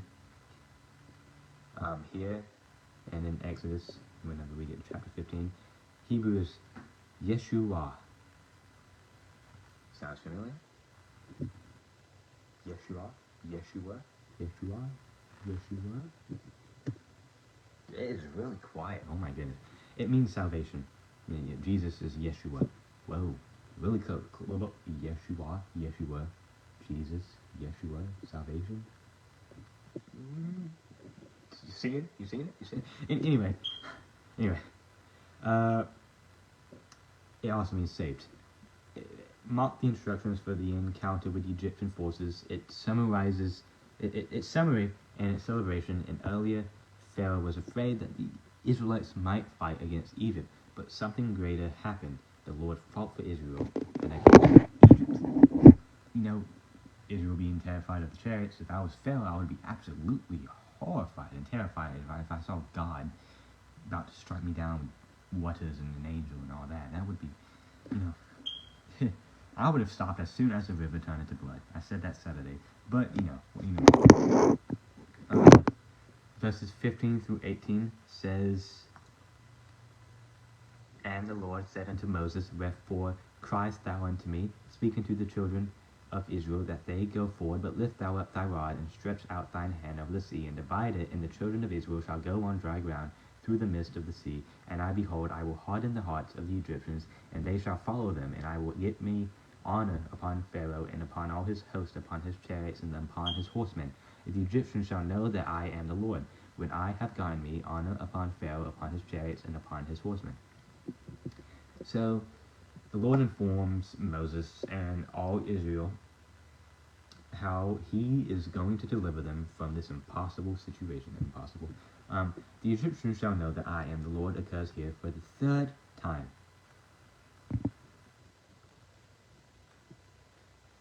Even though the Lord emphasized that so very much, the Egyptians really did not understand what that meant. They knew, but they did not understand. The Egyptians shall know that I am the Lord, yet they knew it, but did not know in their hearts. Sadly.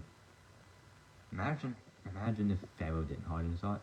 Imagine how different Exodus would have been.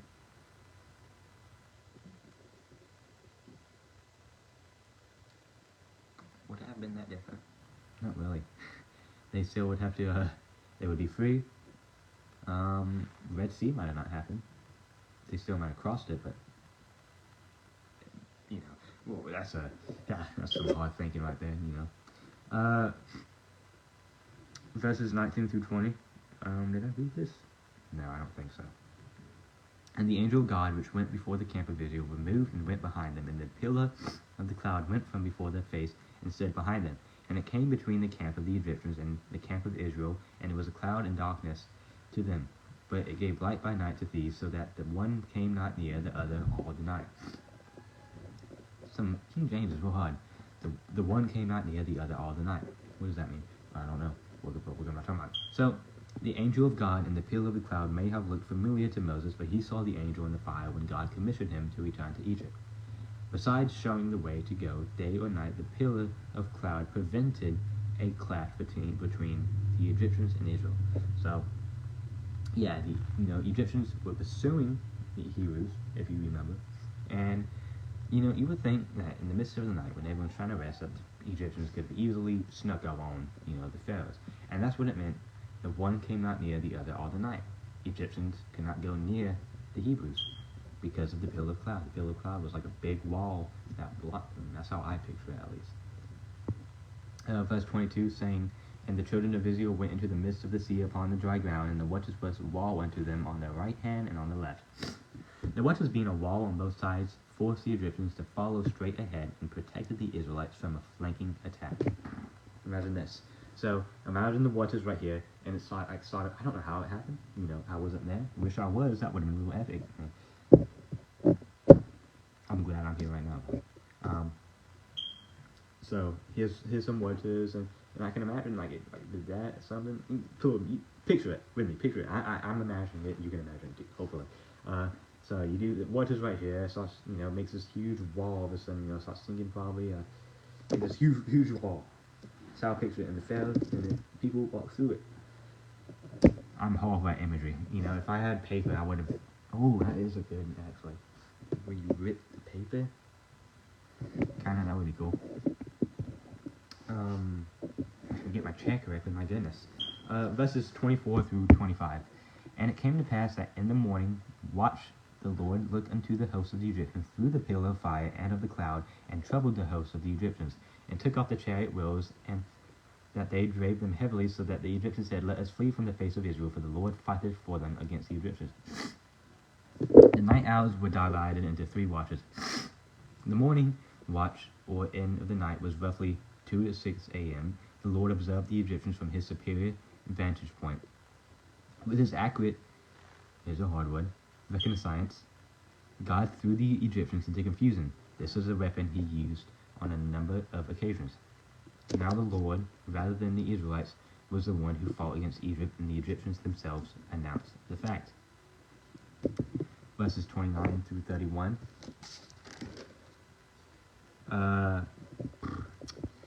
But the children of Israel walked upon dry land in the midst of the sea, and the waters were a wall unto them on the right hand and on the left. Thus the Lord saved Israel that day out of the hand of the Egyptians, and Israel saw the Egyptians dead upon the sea shore, and Israel saw that great work which the Lord did upon the Egyptians, and the people feared the Lord, and believed the Lord and his servant Moses.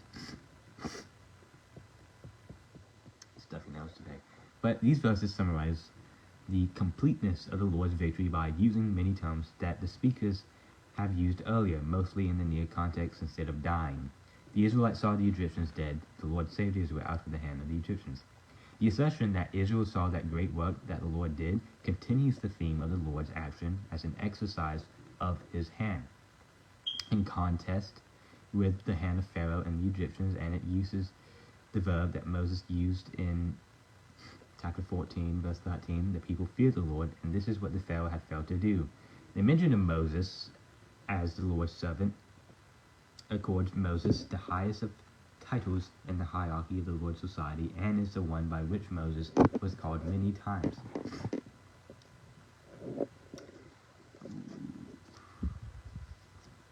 Thinking about Revelations for a moment. So chapter 15, Moses sings unto the Lord. The introduction of the song conveys a change of atmosphere and highlights the importance of the occasion. While the prose account speaks about the Lord, the song speaks to the Lord and is more personal. Since Moses had complained about being inarticulate, it is something of a surprise as well. Other poetic reflections on the Exodus include Psalms and Isaiah. So that's crazy. I can't go upon Pharaoh and speak against him, but I can sing.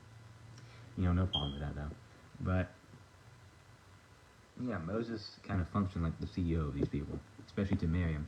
But verses 2 through 3 says, The Lord is my strength and song, and he has become my salvation. He is my God, and I will prepare him an habitation, my father's God, and I will exalt him. The Lord is a man of war, the Lord is his name. He is my God, affirms the Lord's objective that the Israelites would know him as their God. My father's God ties this event to the covenant relationship between the Lord and the patriarchs. Verse 7 says, In the greatness of thine excellency, thou hast overthrown them that rose up against thee. Thou sentest forth thy wrath, which consumed them as stubble. Stubble recalls how the Egyptians had troubled the Israelites over obtaining straw for bricks, forcing them to, scrabble about for stubble. Now the Egyptians had been reduced to stubble.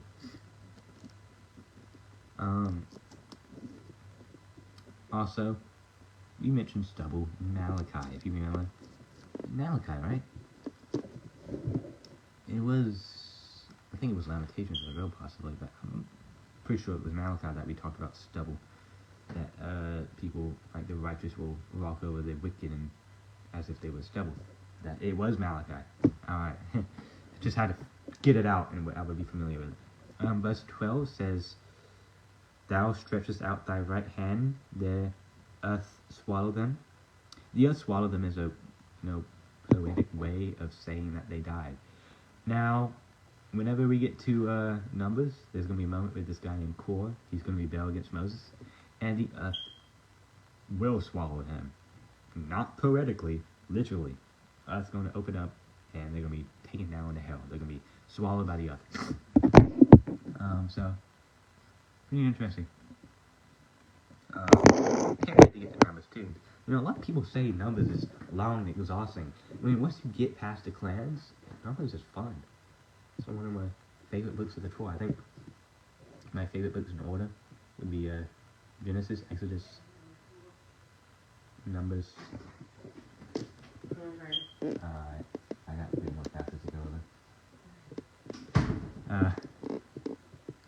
Yeah, Genesis, Exodus, Numbers, Deuteronomy, and Leviticus. The reason Leviticus is my favorite is really no story. It's just a lot of law that we really don't follow anymore.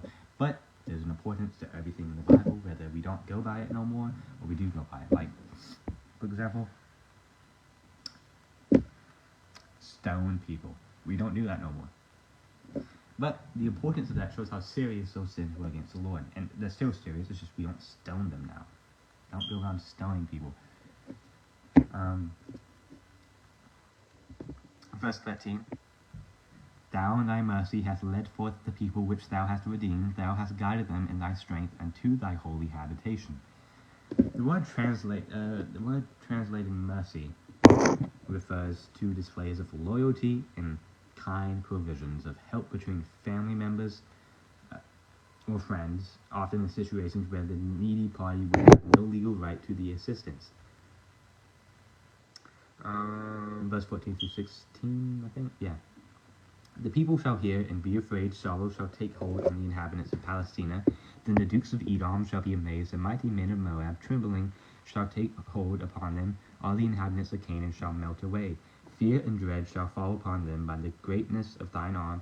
They shall be as still as a stone, till thy people pass over, O Lord, till the people pass over which thou hast redeemed. Pass over, pass over. Anyway, the nations are listed in the order Israel would encounter them during the Exodus. First the Philistines of Palestina, then those in Edom, descended from Esau, Moab, descended from Lot, and Canaan, descended from Ham's son, Canaan. The idea that God purchased or redeemed Israel is also found elsewhere. Where recover translates the same verb, the verb is often used to buy a slave. Verse 20, which says, not on this page. Verse 20 says, And Miriam, the prophetess, the sister of Aaron, took a timbrel in her hand, and all the women went out after her with timbrels and with dances. Moses and Aaron were already, I didn't say already, familiar with the work of prophets and prophecy. Their sister Miriam shared in the work. A woman, wow. Yeah, back then women weren't held too highly. But look, this woman was a prophet. And we see more other important women in the Bible, like Ruth, Naomi, Tamar, I can't believe I'm saying Tamar, Hagar, Bathsheba, Rahab, Esther, Mary Magdalene, Martha, Samaritan woman. There's a lot. And, there's the metaphorical woman described in Revelations, which is just talking about the 12 tribes of Israel and Israel itself. So, yeah, that's not, when we're talking about the one in Revelations, that's not a literal woman. But, verse 21, which says, And Miriam answered them, Sing yea to the Lord, and for he hath triumphed gloriously. The horse and his rider hath he thrown into the sea. The last lines of oh my goodness. My throat is a little sore today. The last lines of the song repeat the first, except that the first is a declaration of resolve to praise, and the last is a command, an exhortation to praise. The song was sung antiphonally, which I don't know what that word means, but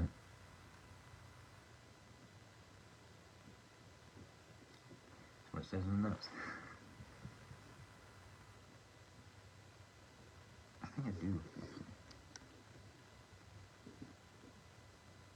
Anyway, so from chapter 15, verse 22 through chapter 17, verse 16 is a big section that we're going to go over.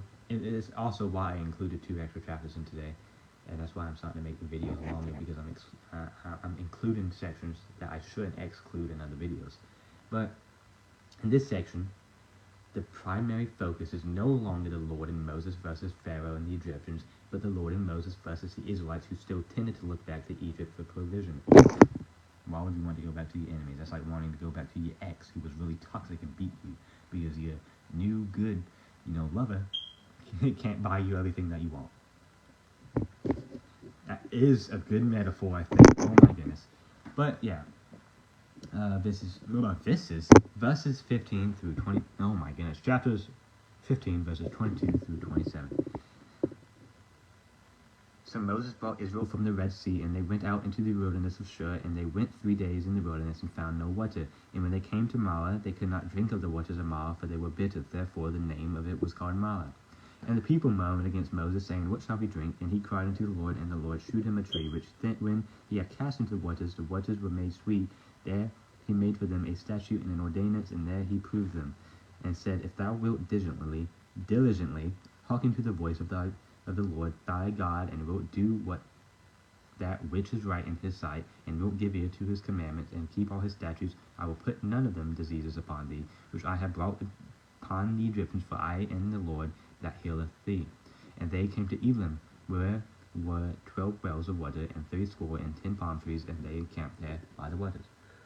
So, the account of water provided at Marah introduces themes prominent in the accounts of Israel's time in the wilderness: grumbling, testing, and the need for attention and obedience to the Lord's commands. The wilderness of Shur in the Sinai Peninsula has been mentioned in connection with Hagar and Abraham. The word translated murmur signals a hostile question and is used mostly to describe the Israelites' rebellious complaining. So when it says murmur, they're not like, they're like, I want water, you beast, you dog, you dirty dog. Dog was an insult back then, actually. The word translated proved is used once before in the Pentateuch. How do you say that word? Pentateuch? Pentecost. It is Pentecost. Oh no, wait, why did I ask what the Pentecost is? Oh my goodness. Pentateuch.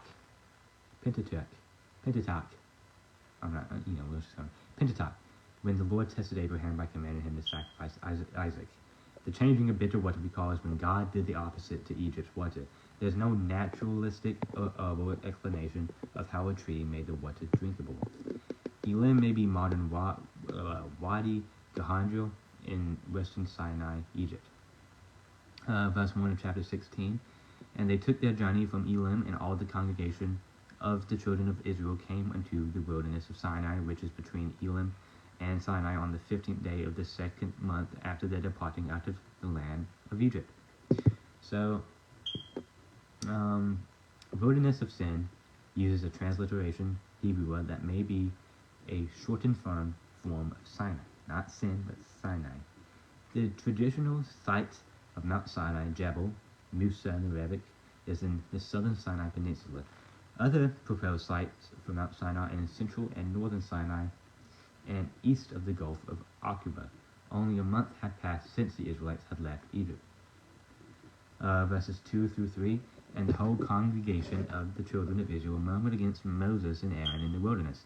And the children of Israel said unto them, Would to God we had died by the hand of the Lord in the land of Egypt, when we sat by the flesh pots, and when we did eat to the full, for ye have brought us forth into the wilderness to kill this whole assembly with hunger. The time Israel's complaint is longer and more hostile. The people's memory was short and their hearts ungrateful. If God were going to let them die, they would rather he had done so in Egypt. Verse 5, which says, And it shall come to pass that on the 6th day thou shalt prepare that which they bring in, and it shall be twice as much as they gather daily. The 6th day would provide enough that no gathering would be needed on the 7th. Of course,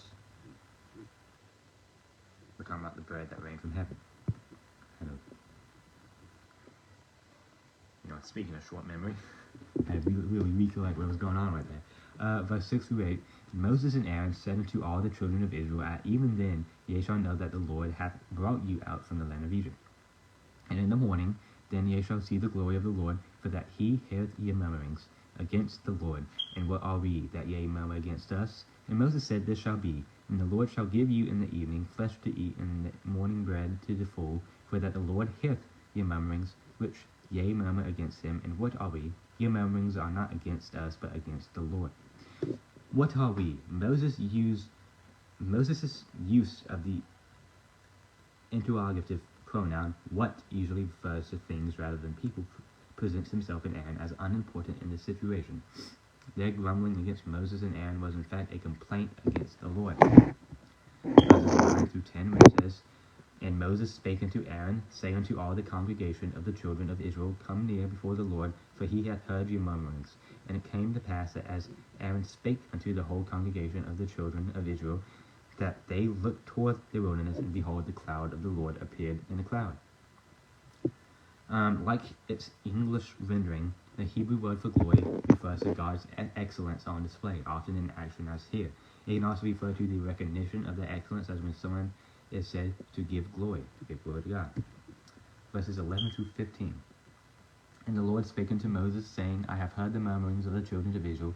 Speak unto them, saying, Even ye shall eat flesh, and in the morning ye shall be filled with bread, and ye shall know that I am the Lord your God. And it came to pass that at even the quailers came up and covered the camp, and in the morning the dew lay round about the host. And when the dew that lay was gone up, behold, upon the face of the wilderness there lay a small round thing, as small as the hoar frost on the ground. And when the children of Israel saw it, they said one to another, It is manna, for they wist not what it was. And Moses said unto them, This is the bread which the Lord hath given you to eat. When quail migrate between Europe and Africa, they fly over northern Sinai and need to rest after flying over the Mediterranean Sea. Quail. Really confusing. Okay. Really not much to talk about there. There's, but verses, where does it talk about Sabbath here?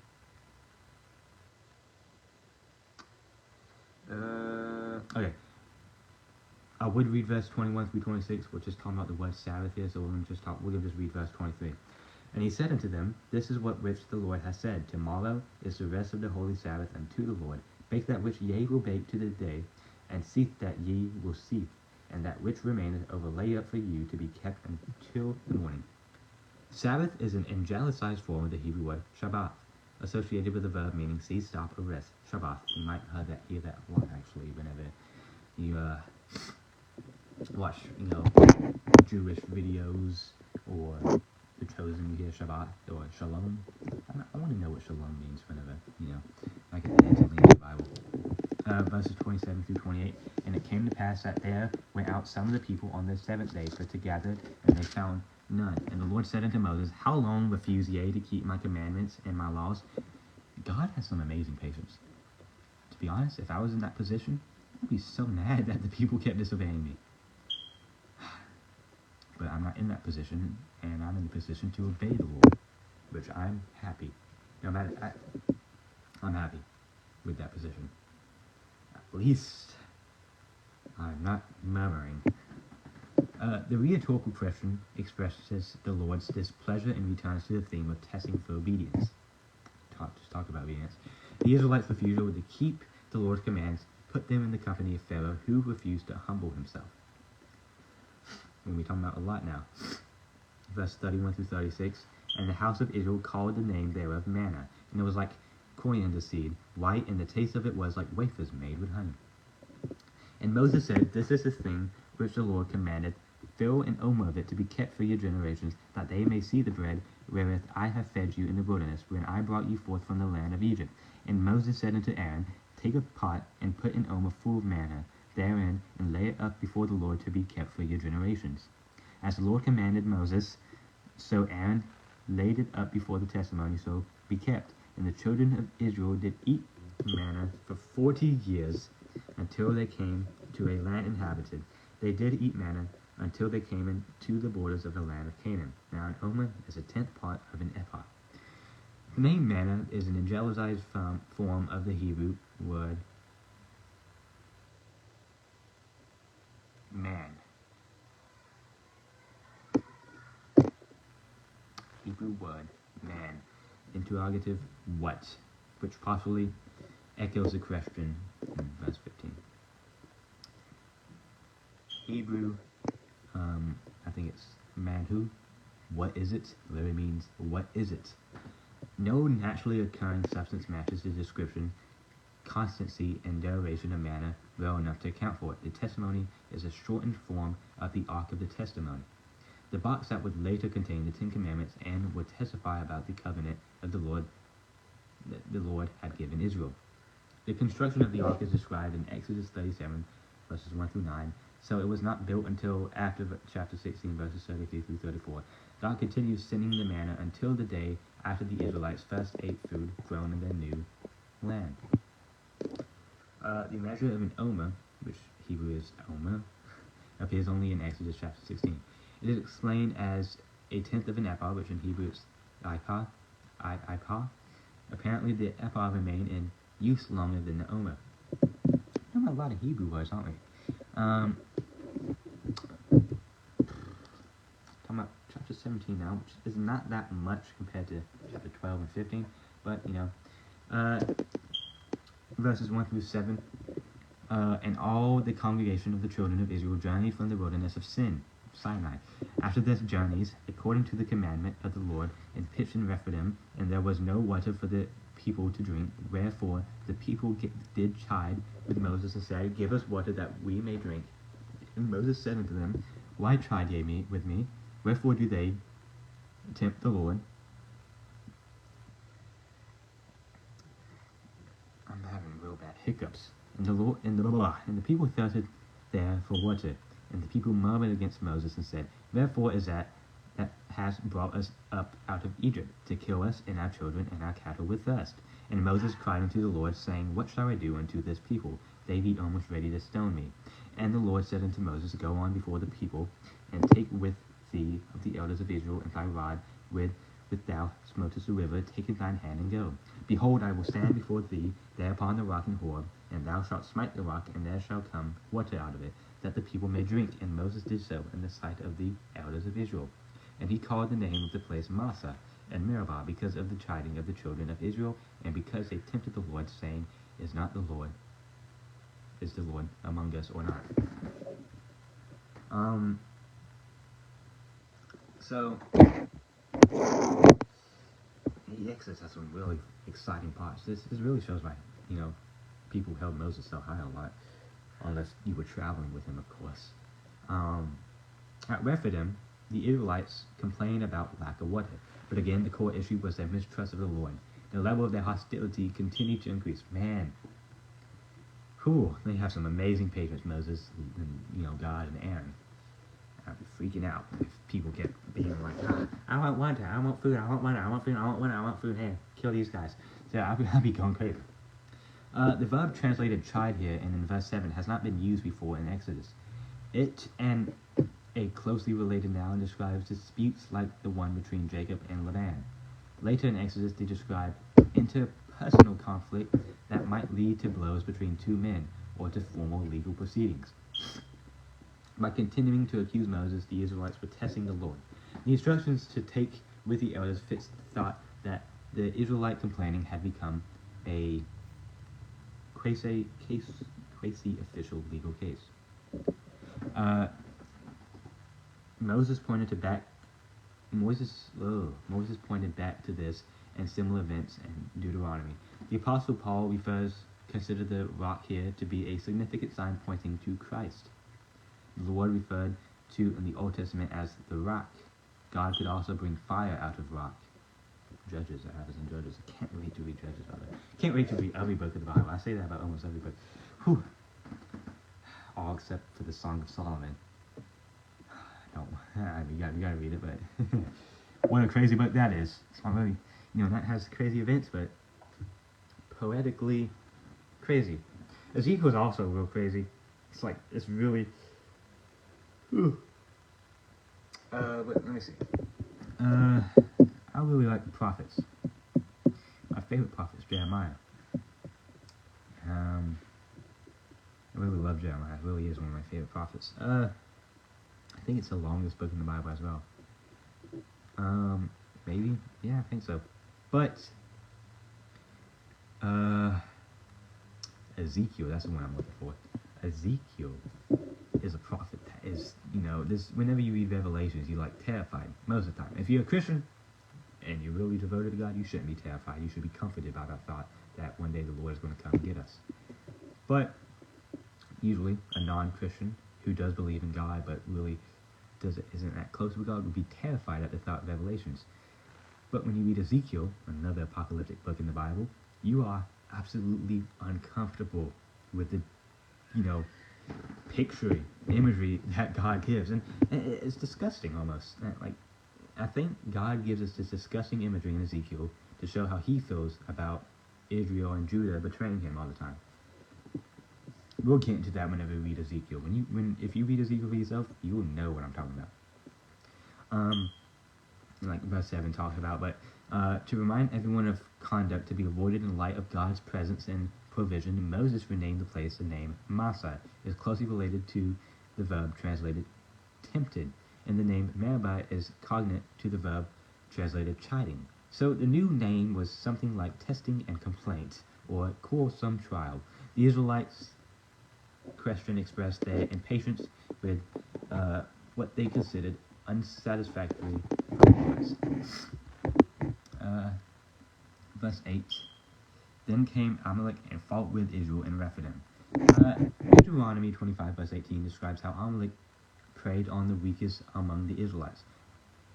Amalekites troubled Israel intermittently for many years. Come on, read Numbers through Chronicles. Verses 9 through 11. And Moses said unto Joshua, choose us out men, and go out fight with Amalek tomorrow. I will stand on the top of the hill with the rod of God in my hand. So Joshua did as Moses had said to him, and fought with Amalek. And Moses, Aaron, and Hur went up to the top of the hill. And it came to pass when Moses held up his hand that Israel prevailed, and when he let down his hand, Amalek prevailed. Raising the rod in this case likely symbolizes God's exercise of power. Joshua would go on to serve Moses and succeed him as leader of the Israelites. Read Deuteronomy, Numbers, Joshua. But Joshua, Hur is best known for his part in this event, and for Moses trusting him to help the Israelites when Moses was away. Verse 12 through 13.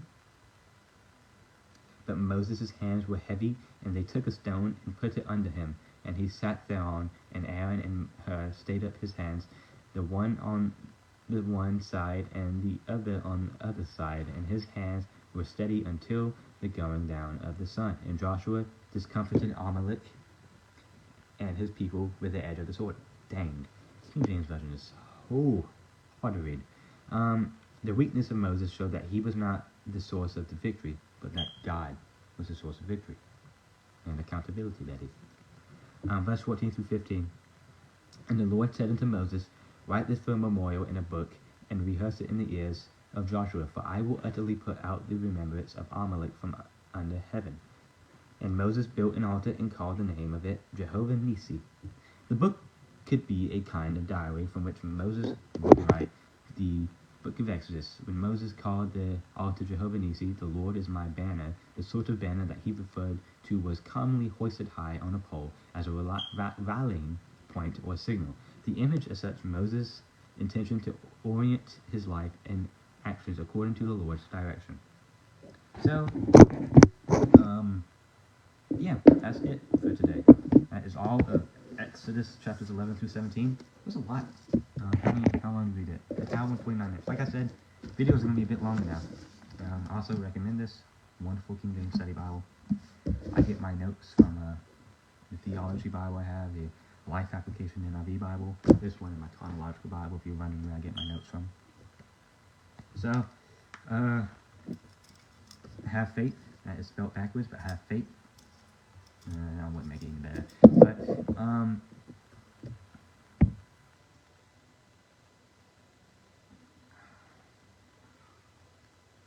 So, whenever we get later on Exodus, this is what kind of troubling me right now. We're going to be reading about the construction of the tabernacle. And let me tell you, it's a long, long chapter. There's a lot of cubits, a lot of materials, and I'm thinking what we should do is, if there's not a bunch of notes there, like I said, I get my notes from these books I have, then we could do 10 chapters, and that's a lot. I know that's a lot. But that's the thing that's troubling me. How long is 10 chapters going to take to read? 7 chapters took 30 minutes. Not bad. 10 minutes, I would want to assume, would be like 48, 50 minutes, something around then. So, what I'm going to do is, when we do get to them there, it will be, I'm ordering a miniature Ark of the Covenant, by the way, and I'm going to show y'all it whenever we read about the Ark of the Covenant, so y'all can get the gist of the construction of the Ark of the Covenant. Sadly, I don't have enough money for, I do have money, just I don't have a good money for a good quality tabernacle model, and I was going to get one for Solomon's Temple, but I'm not going to worry about that until we come across Solomon's Temple. But, for now, have faith. Jesus Christ. This is the cross, Jesus Christ. Upside down cross, that's Saint Peter, alright? A lot of people associate the upside down cross with the devil, but upside down cross means Saint Peter. I don't follow saints, I'm just say Peter. But, yeah, so those few chapters have some very interesting things, and it was very long, I know, oh my goodness. Next, we will be reading more chapters of Exodus, and then we'll be doing a Matthew video. I want to get done with Exodus before January and start and finish Leviticus before February. Whew, but that's going to be a lot. We'll be doing 10 days of Matthew, and probably before the 10th of January we'll be done with Exodus. And then when we get done with Matthew, we can just fly right through Leviticus. Leviticus won't take long at all. But, heck, I could do 9 chapters if the notes are small there. Anyway, really, I really don't like the book of Leviticus. I know every book of the Bible is necessary, and you should read it. I encourage you. But for me, out of all the books of the Bible, Leviticus is exhausting to me. And it's because it really doesn't apply to much of us no more. I mean, a lot of it still applies. Like, don't be a sorcerer. Don't engage in these, sexual sins. Don't engage in these money sins. Don't engage in these, cheating sins. Don't engage in lying. Those still apply. But a lot of the laws said in Leviticus, like, oh, do this with the lamb, sprinkle it 7 times, and, dip the lamb. That literally doesn't apply. And that's, I am going to read that later on this year. Probably around March. I'm doing a chronological study with my grandmother, and we're going to be reading the New Testament 3 times over, and the Old Testament once. Maybe might read it twice. But, yeah. So, Leviticus might be exhausting, because it's just a bunch of law. I know when I first read Leviticus, I really loved it. I think it was just my first read though. Real interesting. And I'm not saying I hate Leviticus, I really do love the Torah altogether. I really like the book of Leviticus. It's just my least favorite out of the Torah, because a lot of it's not necessary today. It doesn't really have any story to it at all. But even though we're going to be exhausted during the tabernacle reading, whenever we read about the tabernacle, we're going to be exhausted. But that has meaning to it, because the tabernacle represents the Garden of Eden, which I'm going to leave you on a cliffhanger. I won't explain why, but whenever we get to the tabernacle construction, I'll explain why it represents the Garden of Eden.